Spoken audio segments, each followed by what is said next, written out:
اعلموا انما الحیات الدنیا لعب ولهو وزینۃ وتفاخر بینکم وتکاثر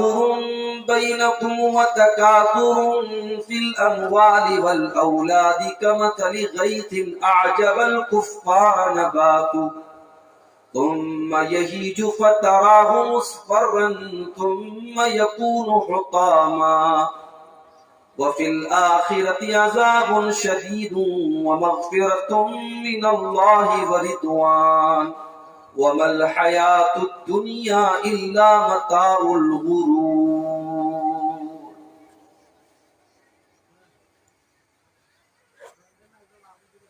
صدر محترم، علماء کرام، محترم بزرگوں، نوجوان ساتھیوں، پردہ نشین ماں اور بہنوں، پیارے بچوں، بڑا گاؤں کانکی میں آج کا یہ پروگرام 26 دسمبر کو منعقد ہوا. مجھ سے پہلے آپ نے بنگلہ زبان میں بڑے اچھے اور بڑے دلنشیں خطیب شیخ منور حسین آسامی صاحب کو سماعت کیا. میں بنارس یو پی سے آپ کے بیچ میں آیا ہوں. مجھے یاد نہیں ہے کہ آپ کے گاؤں میں اس کے پہلے میں کبھی آیا ہوں یا نہیں آیا ہوں. علاقے میں تو آیا ہوں، اس گاؤں میں پہلے آیا ہوں کہ نہیں یہ یاد نہیں.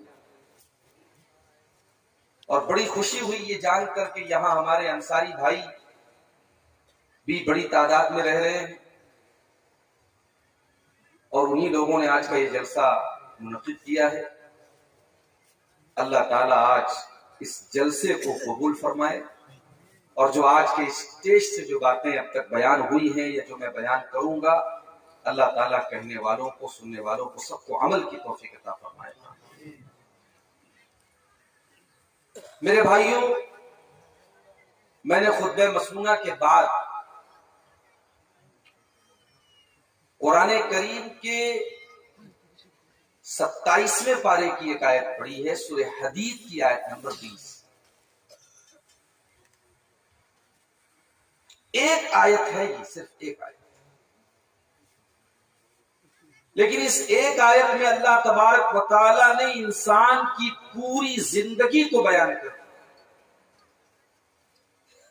انسان کی زندگی میں کون کون سا دور آتا ہے، کون کون سے حالات آتے ہیں، اللہ نے ایک آیت کے اندر بیان. اور اتنا ہی نہیں،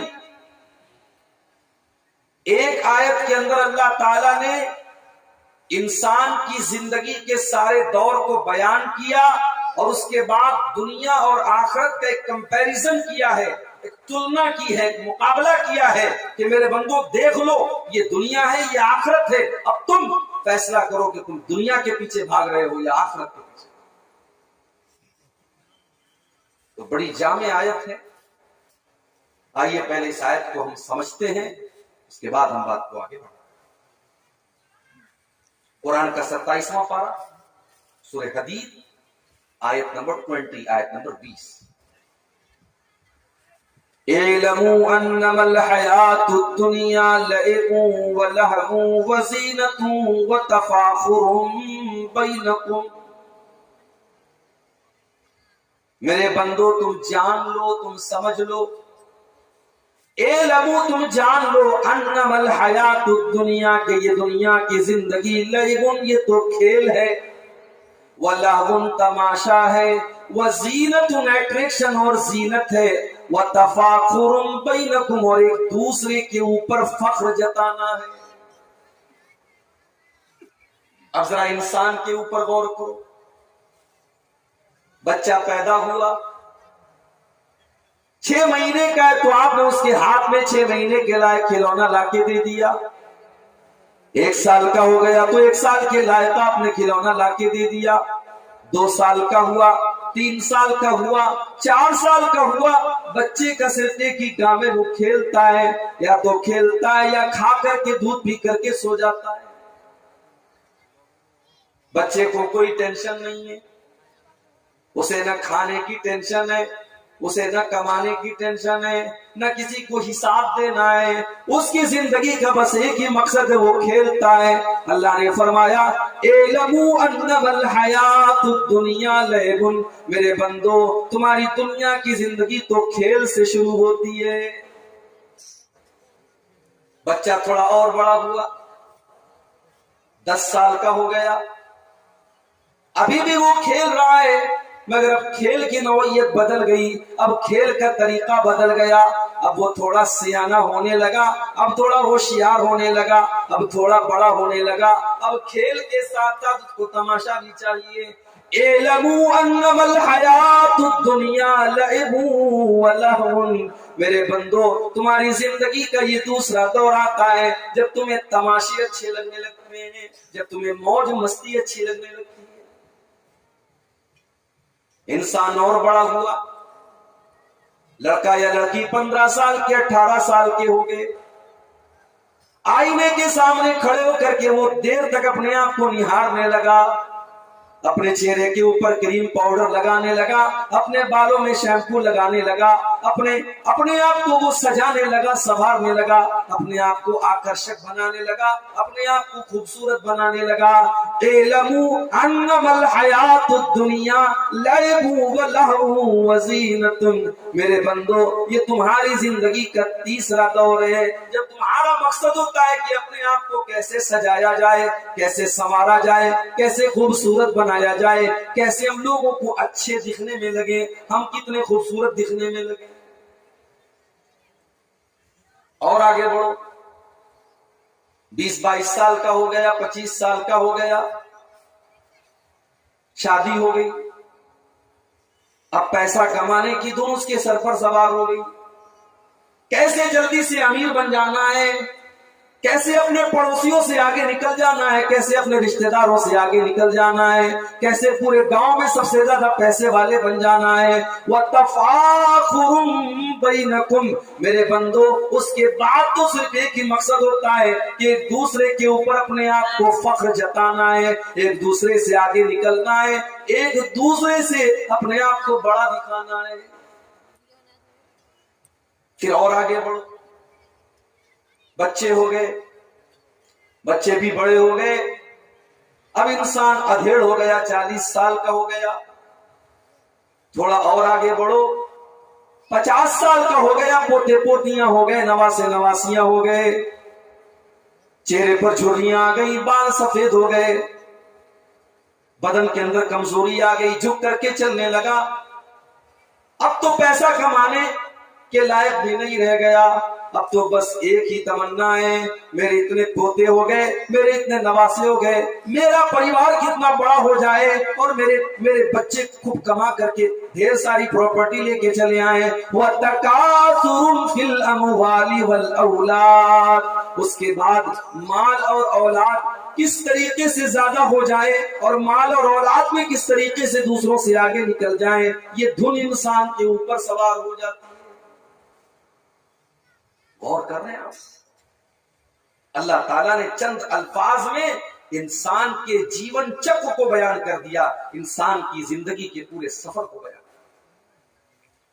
تمہاری زندگی کھیل ہے، تماشا ہے، زیب و زینت ہے، مال کمانے کی ہوس ہے، ایک دوسرے پر فخر جتانے کی ہوس ہے، لیکن اے میرے بندو ذرا اس بات پر غور کرو، جب تم چھوٹے ہوتے ہو تمہیں کھیل تماشا پسند ہوتا ہے، جب تم بڑے ہوتے ہو تو تمہیں احساس ہوتا ہے کہ بچپن میں ہم کتنے نادان تھے، ہمارا تو بس ایک ہی مقصد تھا، ہم کھیلا کودا کرتے تھے، ہم تماشا دیکھا کرتے تھے۔ پھر جب کچھ اور بڑے ہو جاتے ہو تمہیں احساس ہوتا ہے کہ ہماری زندگی کا کوئی مقصد نہیں تھا، ہم تو بس خوشبو لگا کر کے اچھا کپڑا پہن کر کے گھوما کرتے تھے، ہم تو اپنے آپ کو ہینڈسم اور اسمارٹ بنا کر کے چلا کرتے تھے۔ جیسے جیسے تم زندگی کے سفر میں آگے بڑھتے چلے جاتے ہو تمہیں احساس ہوتا ہے کہ پچھلے دور میں تم کتنے نادان تھے, کتنے بے وقوف تھے.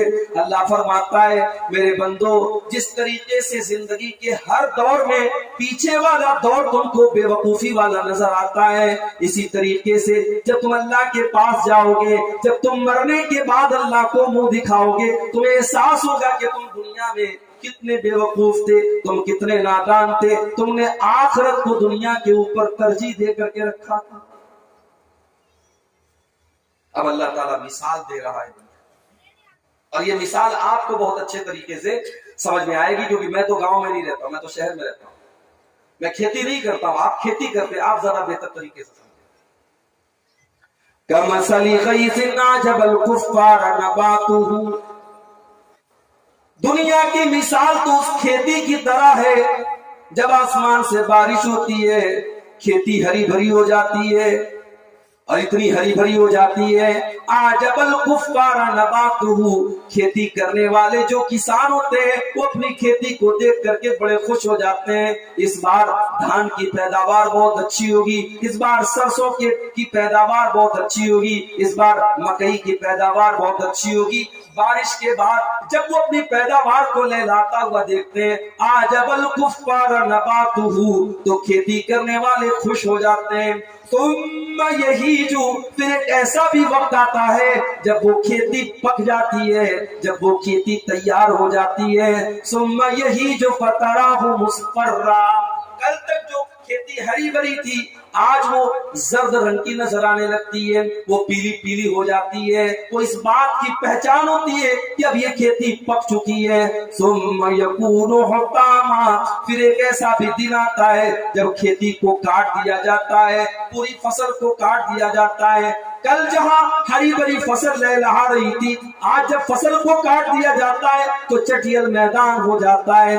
ثم یکون حطاما, پھر وہ فصل کاٹ دی جاتی ہے اور چٹیل میدان بن جاتا ہے. میرے بندو تمہاری جوانی بھی اسی ہرے بھرے فصل کی طرح ہے. تم جوانی میں یہ سمجھتے ہو کہ تم ہمیشہ ہرے بھرے رہو گے, لیکن نہیں, جس طریقے سے فصل ایک دن پک جاتی ہے تمہارے اوپر بھی بڑھاپا آئے گا, تمہارے بھی بال پک جائیں گے, تمہارے بدن میں جھریاں آ جائیں گی. ثم یکون حطاما, اور جس طریقے سے فصل کو کاٹ دیا جاتا ہے ایک دن موت کا فرشتہ تمہارے پاس آئے گا اور وہ بھی تمہیں کاٹ کر کے اللہ کے پاس لے کے چلا جائے گا. اللہ نے کتنی پیاری مثال بیان کی, کھیتی سے مثال دی اللہ نے. اس کے بعد فرمایا وَفِي الْآخِرَةِ عَذَابٌ شَدِيدٌ وَمَغْفِرَةٌ مِّنَ اللَّهِ وَرِضْوَانٌ. میرے بندو یہ تو دنیا کی زندگی ہے, اور آخرت کی جو زندگی ہے وہاں بھی دو حالت ہوگی, یا تو اللہ کا عذاب ہوگا یا اللہ کی مغفرت ہوگی, یا تو وہاں پر جہنم ہوگی یا تو وہاں پر جنت ہوگی. اب میرے بندو تم یہ فیصلہ کر لو, تم اللہ کے عذاب میں جانا پسند کرو گے یا تم اللہ کی مغفرت میں جانا پسند کرو گے, تم اللہ کی جنت میں جانا پسند کرو گے. جنت بھی وہاں پر ہوگی, جہنم بھی وہاں پر ہوگی. وَمَا الْحَيَاةُ الدُّنْيَا إِلَّا مَتَاعُ الْغُرُورِ, اور جس دنیا کے چکر میں پڑ کر کے تم آخرت کو بھول جاتے ہو میرے بندو, یہ دنیا تو دھوکے کا سامان ہے. دنیا دھوکے کا سامان. اللہ نے ایسا کیوں کہا دنیا دھوکے کا سامان؟ دنیا کی ہر چیز دھوکا ہے. ہمیں لگتا ہے بہت خوبصورت ہے, بڑی بڑی ہیروئنیں جو اپنے جسم کو ننگا کر رہی ہے انہیں یہ لگتا ہے کہ ان کی خوبصورتی ہمیشہ رہے گی, مگر 10 سال کے بعد کوئی دوسری ہیروئن آ جاتی ہے اور ان کی خوبصورتی ختم ہو جاتی ہے. انسان کو یہ لگتا ہے کہ اس کے پاس پیسہ ہے, یہ پیسہ ہمیشہ اس کے کام آنے والا ہے. ایک دن ایسا آتا ہے موت کا فرشتہ آتا ہے, انسان سارا مال دنیا میں چھوڑ کر کے چلا جاتا ہے, سب ٹھاٹ پڑا رہ جائے گا جب لاد چلے گا بنجارا. جب موت کا فرشتہ آتا ہے اور آپ کے دل کی دھڑکن رک جاتی ہے اور آپ کی سانسوں کی ڈور تھم جاتی ہے, میرے پیارے ساتھیوں یہ سارا کا سارا مال تو دوسروں کا ہو جاتا ہے, یہ ساری کی ساری پراپرٹی تو دوسروں کی ہو جاتی ہے. ہم تو 2 گز زمین کے اندر ہم خالی ہاتھ دنیا میں آئے تھے اور خالی ہاتھ جاتے ہیں. انسان مر گیا، بیوی بہت محبت کرتی تھی، بیوی بیٹھ کر کے رو رہی ہے، بچے اپنے باپ کے اوپر آنسو بہا رہے ہیں، بھائی اپنے بھائی کے اوپر رو رہا ہے، مگر ایک بار بھی بیٹے یہ نہیں کہتے ہمیں اپنے ابا سے بڑی محبت ہے، ہم اپنے ابا کو قبرستان نہ جانے دیں گے، ہم اپنے ابا کو اپنے پاس شو کیس میں سجا کر کے رکھیں گے۔ نہیں، اولاد کو بہت محبت ہے اپنے ماں باپ سے، مگر باپ کے مرنے کے بعد 24 گھنٹے سے زیادہ اس کی ڈیڈ باڈی کو کوئی رکھنے کے لیے تیار بھی نہیں ہے۔ وَمَا الْحَيَاةُ الدُّنْيَا إِلَّا مَتَاعُ الْغُرُورِ، میرے بندو یہ دنیا تو دھوکے کا سامان ہے، کوئی ڈیڈ باڈی رکھنے کو تیار نہیں۔ نہلانے کا ٹائم آیا، زندگی میں جب یہ نہانے کے لیے جاتا تھا، سردی کے موسم میں ٹھنڈے پانی سے نہیں نہاتا تھا، پانی گرم کر کے نہاتا تھا۔ آج مرنے کے بعد اس کو نہلایا جا رہا ہے، اور وہ بیچارہ اتنا مجبور ہے، اتنا بے بس ہے، وہ یہ بھی نہیں کہہ سکتا او لوگو مجھے ٹھنڈے پانی سے کیوں نہلا رہے ہو، میں تو سردی کے موسم میں گرم پانی سے نہایا کرتا تھا، میں تو گیزر کے پانی سے نہایا کرتا تھا، میں تو گیس کے چولہے پر پہلے پانی گرم کرتا تھا پھر نہایا کرتا تھا۔ آج دوسرے اس کو نہلا رہے ہیں۔ کل باتھ روم میں جاتا تھا، ایک گھنٹے تک نہاتا تھا، اپنے پسندیدہ صابن سے نہاتا تھا، اپنے بالوں پر اپنا پسندیدہ شیمپو لگاتا تھا، اپنے چہرے پر اپنا پسندیدہ فیس واش لگایا کرتا تھا۔ آج دوسرے اس کو نہلا رہے ہیں، کوئی صابن بھی نہیں ہے، کوئی شیمپو بھی نہیں ہے، آج وہ یہ کہنے کے لائق بھی نہیں ہے او لوگوں میں تو ڈب صابن سے نہایا کرتا تھا، تم تو مجھے بغیر صابن کے نہلا رہے ہو۔ اتنا بے بس ہے، اتنا کمزور ہے، آج دوسرے لوگ اس کو نہلا رہے ہیں، دوسرے اس کی گندگی نکال رہے ہیں، دوسرے اس کے بدن کا کپڑا اتار رہے ہیں۔ وَمَا الْحَيَاةُ الدُّنْيَا إِلَّا مَتَاعُ الْغُرُورِ، میرے بندو اس دنیا پر اتنا ناز کیوں کرتے ہو؟ یہ دنیا تو بے وفا ہے، یہ دنیا تو دھوکے باز ہے، یہ دنیا تمہارے ساتھ دھوکا کرے گی۔ نہلا دیا گیا، کفنانے کا ٹائم آیا۔ دنیا میں جب کپڑا لینے جاتا تھا تو بڑے اچھے برانڈ کا کپڑا لیتا تھا، دکان پہ جا کر کے کہتا تھا مجھے ریمنڈ کا کپڑا چاہیے، مجھے ویمن کا کپڑا چاہیے، مجھے فلاں کمپنی کا کپڑا چاہیے۔ آج انتقال ہو چکا ہے اور آج اتنا بے بس اور کمزور ہو چکا ہے، آج وہ یہ بھی نہیں کہہ سکتا ہے کہ میرے کفن کا کپڑا ریمنڈ کا ہونا چاہیے۔ آج اس کو جس کپڑے میں بھی کفنایا جائے وہ کچھ چوں اور چرا نہیں کر سکتا ہے۔ آج غریب کو جس کفن سے کفنایا جاتا ہے، کروڑ پتی کو بھی اسی سوتی چادر میں، اسی کاٹن کی چادر میں اسے کفنایا جاتا ہے۔ کفنا دیا گیا، جنازہ تیار ہے، گھر والے جنازہ لے کر کے نکلے گھر سے، جنازے کی نماز جہاں پر ہونے والی ہے وہاں پر لے کر کے پہنچے۔ امام صاحب نے جنازے کی نماز پڑھانی شروع کی۔ کل تک اسے اپنی دولت اور طاقت میں ناز تھا، آج وہ مرا پڑا ہے اور اس کے سامنے کھڑے ہو کر کے جنازے کی نماز پڑھی جا رہی ہے، اور امام اپنی جنازے کی نماز میں کہتا ہے اللہم اغفر لہ وارحمہ وعافہ واعف عنہ واکرم نزلہ ووسع مدخلہ۔ اے اللہ اپنے اس بندے کو تو معاف فرما دے، اے اللہ تو اس کی مغفرت فرما دے، اے اللہ تو اس کے اوپر رحم فرما، اے اللہ تو اس کو اچھا ٹھکانہ عطا فرما، اے اللہ تو اس کی قبر کو کشادہ کر دے۔ آج دوسروں کی دعاؤں کا محتاج بنا ہے، یہ الگ بات ہے۔